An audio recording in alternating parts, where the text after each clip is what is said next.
नमस्कार, गोरखपुर फर्स्ट देख रहे हैं आप और मैं हूं आशीष मिश्रा। इस वक्त हमसे बातचीत करने के लिए डॉक्टर दयाशंकर विद्यालंकार जी हैं, जो कि देखने में और वेशभूषा में जो है योगी आदित्यनाथ महाराज जी जैसे हैं और आपको जो है मिनी अटल के नाम से भी जाना जाता है।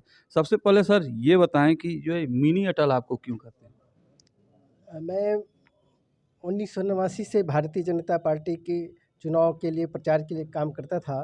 तो मैं अटल जी की शैली में भाषण करता था।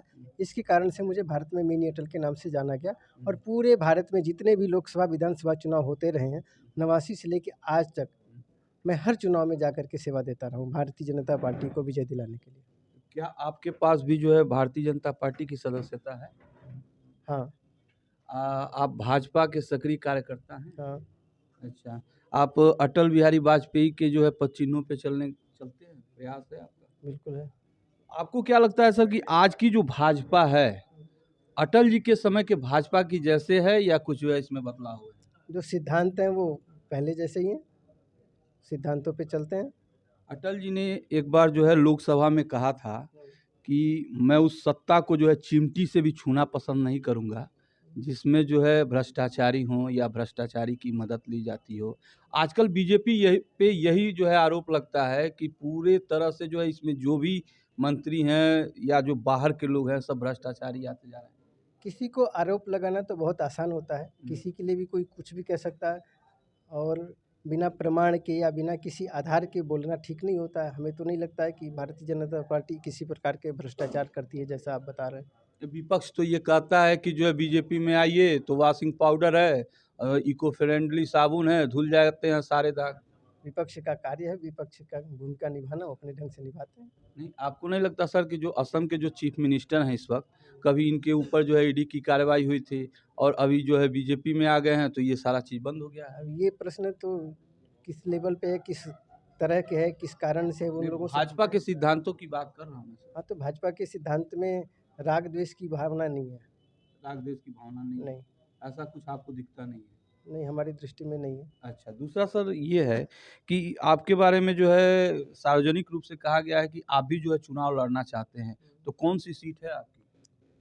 चुनाव लड़ने के लिए भारत का हर व्यक्ति स्वतंत्र है जी। और हम इस गोरखपुर की परिदृश्य को भी अच्छी प्रकार से जानते हैं। पूज्य महाराज जी के शरण में रहे हैं, तो हम यहाँ से ही चाहते हैं। यहाँ से तो कभी महाराज जी से जो है टिकट को लेकर के बातचीत हुई आपकी?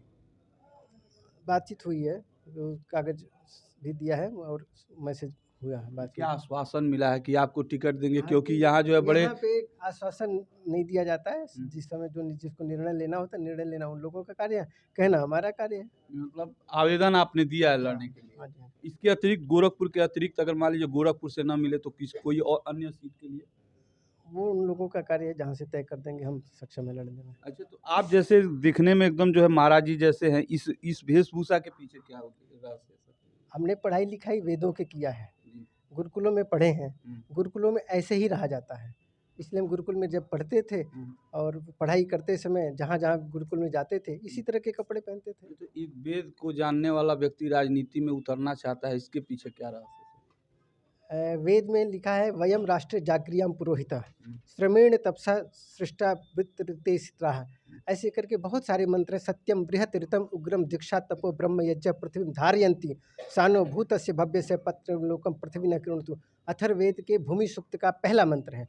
तो इसमें है कि जो सत्य को जान सकता है, जो धर्म को जानता है, धर्म की परिभाषा थोड़ा दूसरी प्रकार की जैसे दुनिया में प्रचलित है वो अलग नहीं। तो धर्म में प्राणी मात्र के उत्थान की बात की जाती है और धर्म एक साइंस है।